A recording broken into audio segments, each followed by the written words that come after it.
Hello everyone and welcome back once again for the sessions of class 11 accountancy। देखिए हमारे last session में हमने profit and loss account को theoretical point of view से study किया था। तो आज के हमारे इस सेशन में सबसे पहले हम एक प्रैक्टिकल क्वेश्चन देखेंगे जिसमें है आपको profit and loss account prepare करना है। और क्वेश्चन देखिए हमें किस प्रकार से एक इन्फॉर्मेशन प्रोवाइड कर रहा है, हमें ट्रायल बैलेंस की फॉर्म में नहीं है क्योंकि ये बहुत ही प्रिसाइज इन्फॉर्मेशन है हमारे पास। तो हमें अंदाज़ा लगाना पड़ेगा कि भाई कौन सी item profit and loss account की डेबिट साइड पर आएगी और कौन सी आइटम क्रेडिट साइड पर आएगी। तो चलिए पहले हम हमारे इस क्वेश्चन को जल्दी से रीड आउट कर लेते हैं। जनरल एक्सपेंसेस आपको दिए हुए हैं, एक्सपेंसेस इटसेल्फ इंडिकेट कर रहे हैं कि ये डेबिट साइड पर आएंगे। देन चैरिटी, चैरिटी मतलब दान, ये भी डेबिट साइड पर आएगा। ऑफिस लाइटनिंग भी एक प्रकार का एक्सपेंस होता है, डेबिट साइड पर आएगा। लॉ चार्जेस भी डेबिट साइड पर आएंगे। Advertisement is also an expense, तो ये भी डेबिट साइड पर आएगा। बैंक चार्जेस भी डेबिट साइड पर आएंगे। देखिए अब बैंक चार्जेस के बाद आपको लिखा हुआ है कमीशन। अब कमीशन रिसीव्ड भी हो सकती है, कमीशन पेड भी हो सकती है। आपको कैसे पता चलेगा? देखिए इस तरीके के केसेस में जब कुछ ना लिखा हुआ हो तो जनरली क्या माना जाता होता है या क्या समझा जाता है, आप ना कमीशन के ऊपर चेक कीजिए, मतलब उससे पहले जो आइटम है वो चेक कीजिए, वो डेबिट वाली है। बिल्कुल इसी तरीके से देखिए कमीशन के नीचे जो आइटम है that is rent, rates and taxes. अब ये भी एक एक्सपेंस ही होते हैं, तो ये भी डेबिट है। तो हम मानेंगे कि जो कमीशन है वो भी एक पेड की फॉर्म में हमें दे रखी है, दैट मीन्स वो भी डेबिट साइड पर एक एक्सपेंस की फॉर्म में ही आएगी। नेक्स्ट देखिए इंटरेस्ट ऑन इन्वेस्टमेंट्स। अब देखिए ये क्या है?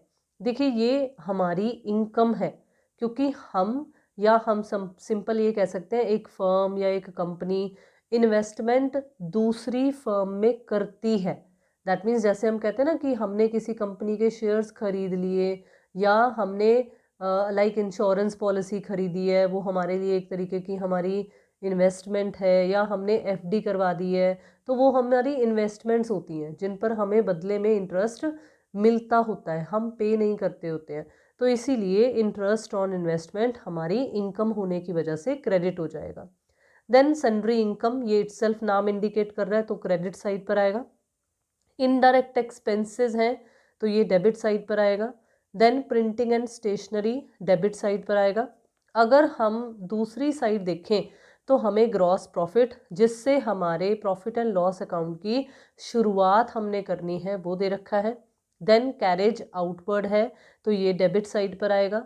देन ऑफिस एक्सपेंसेस हैं जो कि फिर से मैं कहूँगी कि डेबिट साइड पर आएगा। फायर इंश्योरेंस प्रीमियम भी डेबिट साइड पर आएगा। देन टेलीफोन एक्सपेंसेस हैं, ये भी एक्सपेंसेस हैं, ये भी डेबिट साइड पर आएंगे। देन एस्टैब्लिशमेंट एक्सपेंसेस भी डेबिट साइड पर आएंगे, मिसलेनियस एक्सपेंसेस हैं।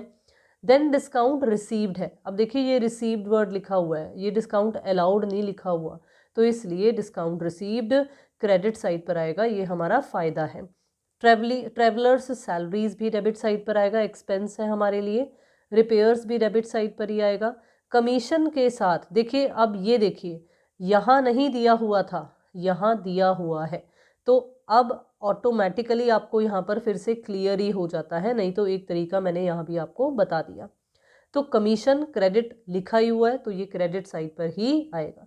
तो चलिए देखते हैं कि जब हम प्रॉफिट एंड लॉस अकाउंट में हमारी ये इन्फॉर्मेशन को फिल करेंगे तो क्या हमारे पास जो नेट प्रॉफिट है वो 5,72,000 ही आता है या नहीं। तो देखिए किस तरह से हम इसे सॉल्व करेंगे। फर्स्ट ऑफ ऑल हम फॉर्मेट ड्रॉ करेंगे प्रॉफिट एंड लॉस अकाउंट का। हमें क्योंकि क्वेश्चन में डेट दी हुई थी तो हम उसके अकॉर्डिंगली लिखेंगे for the year ended 31 March 2017। Particulars amount and particulars amount का जब हम कॉलम्स बना लेंगे तो देखिए जो इन्फॉर्मेशन जैसे मैंने आपको बताई थी बिल्कुल उसी तरीके से हम debit side and credit side पर लिख लेंगे। लिखने के बाद जब हम टोटल करेंगे, जिस तरीके से आपको ट्रेडिंग अकाउंट में समझाया था बिल्कुल उसी तरीके से है कि आप क्या करोगे, आप पहले रफ में टोटल लगाकर देख लेंगे, उसके बाद जब आप कंपैरिजन करोगे then you will get net profit of ₹5,72,000। This is 572,000।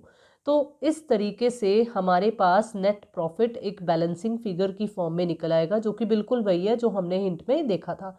आप चाहें तो आप नेट प्रॉफिट अकेला भी लिख सकते हैं, नहीं तो अदरवाइज आप लिख सकते हो net profit transfer to capital account. अब देखिए, अब हमारे पास इन्हीं प्रॉफिट्स के कंसेप्ट से जुड़ा हुआ एक और छोटा सा कंसेप्ट है, which is operating profit and net profit. अब देखिए क्या होता है, ये प्रॉफिट्स जो हैं वो दो प्रकार के हो सकते हैं, एक है ऑपरेटिंग प्रॉफिट और एक है नेट प्रॉफिट। देखिए, ऑपरेटिंग प्रॉफिट, अगर आपको नॉर्मल बिजनेस ऑपरेशंस का मीनिंग क्लियर है दिमाग में, तो आप आसानी से समझ सकते हो कि ऑपरेटिंग प्रॉफिट क्या हो सकता है। Operating profit is the profit earned through normal operating activities of the business. जिस चीज़ में हम डील कर रहे हैं, जो हमारा मेन बिजनेस है, हम अगर सिर्फ उसी बिजनेस से रिलेटेड एक्सपेंसेस और इनकम्स को कंपेयर कर कर प्रॉफिट डिराइव करते हैं, तो that will be known as operating profit. मतलब जो नॉन ऑपरेटिंग वाला, जो हमारे नॉर्मल कोर्स ऑफ बिजनेस से रिलेटेड नहीं है, हमारी नॉर्मल बिजनेस एक्टिविटी से रिलेटेड नहीं है, जब हम उसका इफेक्ट निकाल देते हैं तो हमारे पास जो प्रॉफिट बचता होता है या निकलता होता है, हम उसे ऑपरेटिंग प्रॉफिट कहेंगे। So it is arrived at by deducting the operating expenses from gross profit. Expenses, अब ये ऑपरेटिंग प्रॉफिट होता क्या है, तो these are the expenses which are related to the main or normal activities of the business are called operating expenses। अब ये कौन कौन से होते हैं, देखो हमने परफॉर्मेंस समझ लिया था प्रॉफिट एंड लॉस अकाउंट का, तो इसलिए जितने भी हमने वो ऑफिस एंड एडमिनिस्ट्रेटिव एक्सपेंसेस के हेड में या ऑफिस एक्सपेंसेस के हेड में हमने देखे थे, जितने भी हमने सेलिंग एंड डिस्ट्रीब्यूशन एक्सपेंसेस की हेडिंग में देखे थे, वो सब हमारे क्या थे, नॉर्मल एक्टिविटीज़ से रिलेटेड वाले ही बिजनेस के हमारे ऑपरेटिंग एक्सपेंसेस थे। तो डिस्काउंट, बैड डेट्स, ये सब क्या है, ये नॉर्मल ऑपरेटिंग एक्टिविटीज से ही रिलेटेड है। अब ऐसे प्रॉफिट को हम और क्या बोल सकते हैं, ऐसे ऑपरेटिंग प्रॉफिट को हम earning before interest and tax बोल सकते हैं, जिसकी शॉर्ट फॉर्म है EBIT।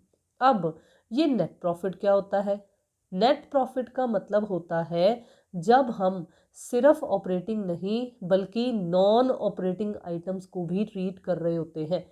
कुछ हो सकता है नॉन ऑपरेटिंग नेचर की इनकम्स हो सकता है कि कुछ नॉन ऑपरेटिंग नेचर के एक्सपेंसेस हो। जैसे मैं एग्जांपल, हो सकता है हमें आगे पढ़ने में मिल जाए, लेकिन मैं फिर भी आपको बताना चाहूँगी। जैसे मान लो loss on the sale of fixed asset है। अब जो फिक्स्ड एसेट्स को सेल करने पर हमें लॉस हुआ, वो रोज रोज थोड़ी ना हम फिक्स्ड एसेट्स को लॉसेस पर सेल करते हैं, या रोज रोज थोड़ी ना हम अपनी फिक्स्ड एसेट्स को सेल कर रहे हैं।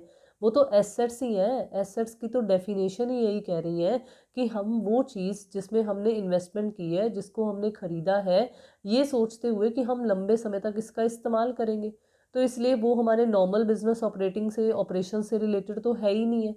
तो इसीलिए जो loss on sale of fixed asset होता है, वो एक तरीके से हमारा नॉन ऑपरेटिंग नेचर का एक्सपेंस होता है। So net profit is arrived at by deducting operating as well as non operating expenses from the gross profit. Expenses which are incidental or indirect to the main operations of the business are called non-operating expenses। तो आपको इस meaning से एक difference भी clear हो रहा है कि क्या होते हैं ऑपरेटिंग एक्सपेंस और क्या होते हैं नॉन ऑपरेटिंग एक्सपेंस। अब एग्जाम्पल्स के पॉइंट ऑफ व्यू से अगर डिफरेंस क्रिएट करना चाहें तो देखो क्या क्रिएट हो रहा है।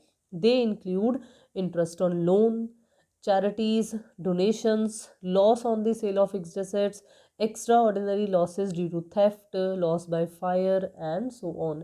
देखो ये जितनी भी एग्जाम्पल्स हैं वो हमारी नॉर्मल बिजनेस ऑपरेशन से रिलेटेड नहीं है, एक तरीके से एक्स्ट्रा है।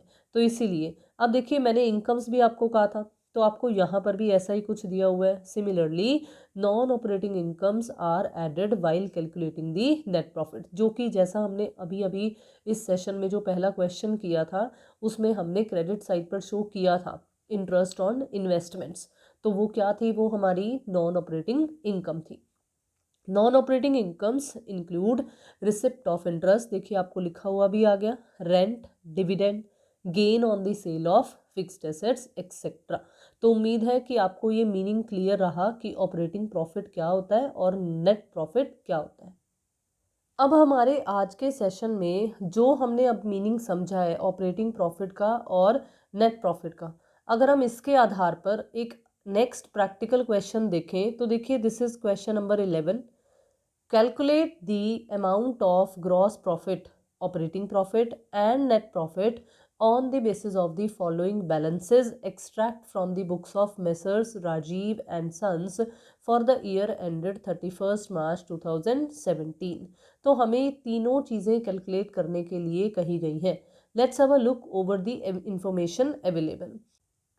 ओपनिंग स्टॉक आपको दे रखा है 50,000 का, नेट सेल्स आपको दे रखी हैं 11 लाख की, देन आपको नेट परचेजेस दे रखा है 6 लाख का, डायरेक्ट एक्सपेंसेस आपको दे रखे हैं 60,000 के, आपको कुछ एडमिनिस्ट्रेशन एक्सपेंसेस दे रखे हैं, कुछ सेलिंग एंड डिस्ट्रीब्यूशन एक्सपेंसेस दे रखे हैं, लॉस ड्यू टू फायर दे रखा है एंड क्लोजिंग स्टॉक दे रखा है। देखो आपको सबसे पहले ना ये चीज़ आइडेंटिफाई करनी है कि कौन सी चीज़ है जो ट्रेडिंग अकाउंट से रिलेटेड है, क्योंकि हमें उनकी मदद से हमें क्या निकालना है, हमें सबसे पहले ग्रॉस प्रॉफिट निकालना है। अब देखो जो ये ओपनिंग स्टॉक है, ये नेट सेल्स है, नेट परचेज है, डायरेक्ट एक्सपेंस है और ये जो क्लोजिंग स्टॉक है, हम इनकी मदद से ट्रेडिंग अकाउंट तैयार कर सकते हैं और ग्रॉस प्रॉफिट कैलकुलेट कर सकते हैं। कुछ इस प्रकार से ट्रेडिंग अकाउंट में इंफॉर्मेशन फिल कर हम ग्रॉस प्रॉफिट निकाल सकते हैं। अगर आप चाहें तो आप COGS के दो फॉर्मूलेज जो आपको अर्लियर सेशन में समझाए गए थे, आप उनका इस्तेमाल कर भी ये ग्रॉस प्रॉफिट की वैल्यू निकाल सकते हो। देखो पहले COGS का हम ये फॉर्मूला यूज़ करेंगे जो था opening stock plus net purchases plus direct expenses minus closing stock, and then हम ये सेकंड फॉर्मूला यूज़ करेंगे which is net sales minus GP। तो इसकी मदद से हमारे पास जो ग्रॉस प्रॉफिट है वो 4,60,000 निकल आएगा। आगे देखिए, आगे हमारे पास एडमिनिस्ट्रेशन एक्सपेंसेस और सेलिंग एंड डिस्ट्रीब्यूशन एक्सपेंसेस जो दे रखे हैं, ये दोनों ही हमारे क्या हैं, ये दोनों ही हमारे ऑपरेटिंग एक्सपेंसेस हैं। अगर हम इन्हें ग्रॉस प्रॉफिट में से डिडक्ट कर दें तो दैट मीन्स हमारे पास, जैसा कि हमने अभी पढ़ा, ऑपरेटिंग प्रॉफिट निकल आएगा। एंड जब हम इस लॉस ड्यू टू फायर जो कि है नॉन ऑपरेटिंग एक्सपेंस, जब हम इसे भी साथ में ट्रीट कर देंगे तो हमारे पास नेट प्रॉफिट निकल आएगा। तो चलिए देखते हैं कि हमारे पास ऑपरेटिंग प्रॉफिट और ये जो नेट प्रॉफिट है वो कैसे डिराइव होगा। So according to the question, operating profit is equal to gross profit minus operating expenses जो है administration expenses plus selling and distribution expenses। तो जब आप 4,60,000 में से ये दोनों का समेशन 1,10,000 माइनस करोगे तो आपके पास 3,50,000 का ऑपरेटिंग प्रॉफिट निकल आएगा। एंड नेट प्रॉफिट निकालने के लिए आप इसी ऑपरेटिंग प्रॉफिट में से नॉन ऑपरेटिंग एक्सपेंस ही है जो इस क्वेश्चन में गिवन है, इनकम नहीं है हमारे पास गिवन, तो हमने सिर्फ यहीं तक ही हमारे फॉर्मूले को एक्सपैंड किया, नॉन ऑपरेटिंग एक्सपेंस को माइनस कर दिया जो कि है loss due to fire, loss by fire. तो हमारे पास 3,50,000 माइनस 20,000 3,30,000 का नेट प्रॉफिट निकल आया। उम्मीद है कि ये क्वेश्चन आपको क्लियर रहा। Now moving on to the last question of this session, calculate operating profit from the following। क्या क्या गिवन है अब हमें, देखो हमें नेट प्रॉफिट गिवन है, हमारे पास डिविडेंड रिसीव्ड है, loss on the sale of furniture है, लॉस बाय फायर है, सैलरीज है, interest on loan from bank है, रेंट रिसीव्ड है और डोनेशन है। अब अगर आप ध्यान से देखो तो आपको ये नेट प्रॉफिट दिया हुआ है इस बार हमने ऑपरेटिंग से नेट पर नहीं, इस बार हमें नेट से ऑपरेटिंग पर जाने के लिए कहा गया है। तो दैट मीन्स जो हमने अभी इस पहले क्वेश्चन में किया था, क्वेश्चन नंबर 11 में किया था, अब हमें क्या करना है, उससे ना थोड़ा सा ऑपोजिट करना है। अगर आप इसे profit and loss account T shape में समझ लोगे तब भी आपको समझ में आ जाएगा।